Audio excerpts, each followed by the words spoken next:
So this project is called The Look of Sky, and it was influenced by a record by Harry Lukowski. The thing that drew me to it was the advent of multi-tracking, and he ended up multi-tracking his violin. I prepared by transcribing a lot of that record, trying to unpick what was going on.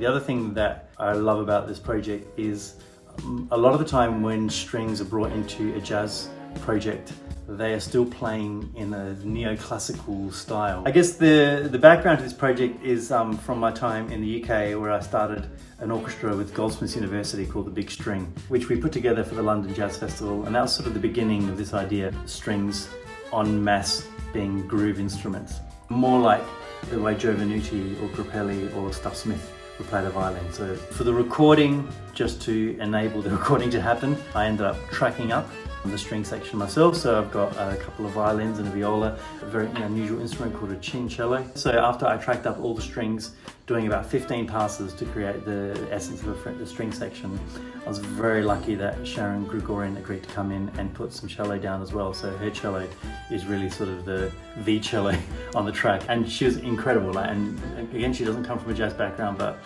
she's got this flawless technique and openness to the genre and very adaptable style of playing. So she came in for one day and nailed everything, which is fantastic and really amazing to witness. And we also have a rhythm section, so we've got drums, bass and piano, and that's the first thing we put down with the beds. I played electric violin in a different room just to create a guide track, so we had sort of a template to work around. And it was interesting moving from a written score, which was written 3 years ago, to a practical recording and the adjustments that had to be made along the way with a tone for most of it, to track up a whole song.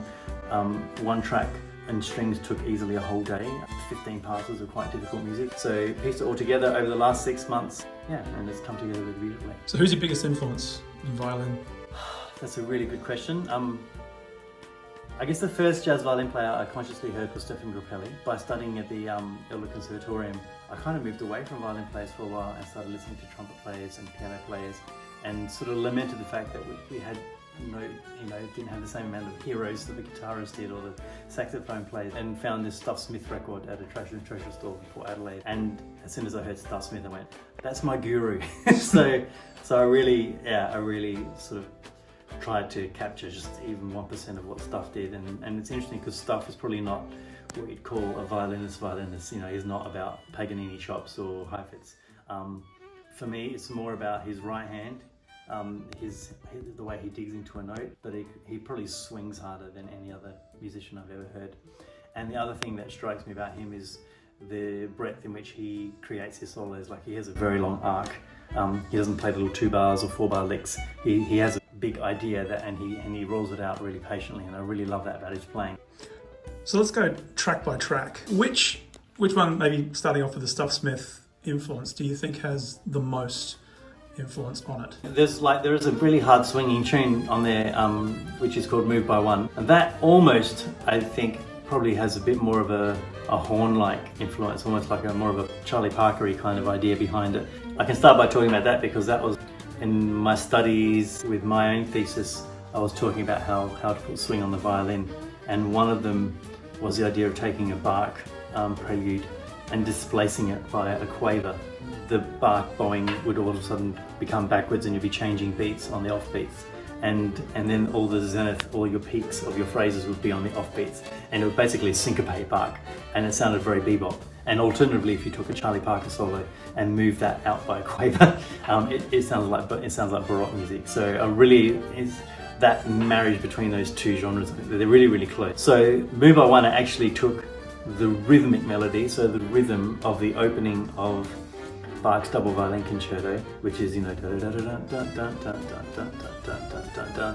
I thought, what happens if they were all off the beat? So the beat,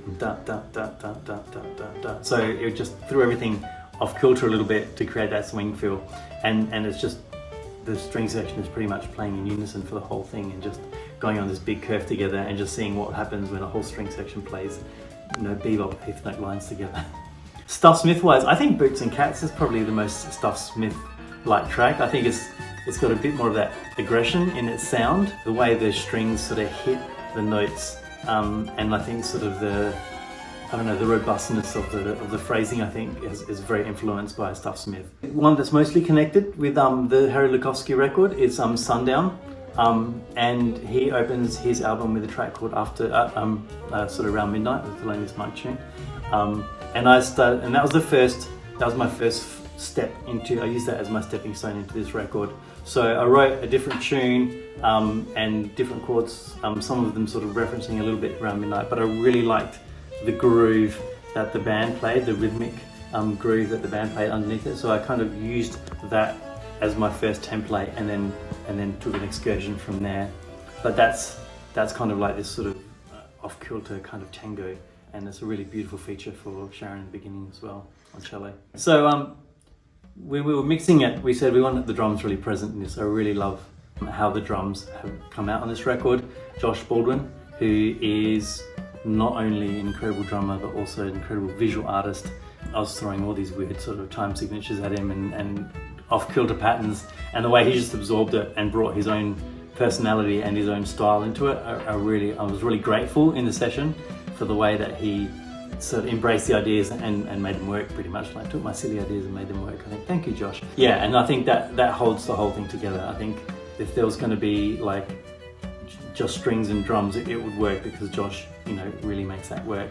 But I'm glad it's not just strings and drums, because I've got Shireen Khemlani on bass, who is incredible musician, and just quietly does brilliant things that you clock the third time you listen to things. You go, oh my goodness, wow, I didn't get that the first time. So yeah, she sort of puts in this beautiful detail in her playing, and she really comes alive in that really fast swinging tune. It's just effortless for her, the way her and Josh locked together as well. I'm not sure how often they play together, but listening back to it sounds like they've been playing together all their lives. And Brenton, incredible piano player. I was in the control room putting my solos down, and I hear his piano solo, and I'm going, all right, I better lift my game. He's such a masterful player. And again, like, throwing him crazy key signatures, less than friendly chord progressions, and he just not only makes sense of it, but again, he just takes it to that next level, and you can hear his playfulness with the material, and his groove on it is really strong. So I've had the pleasure of working with him in lots of different sort of scenarios over the last few years, in the education sphere as well, and I just love the spirit and the generosity he brings to his work as well.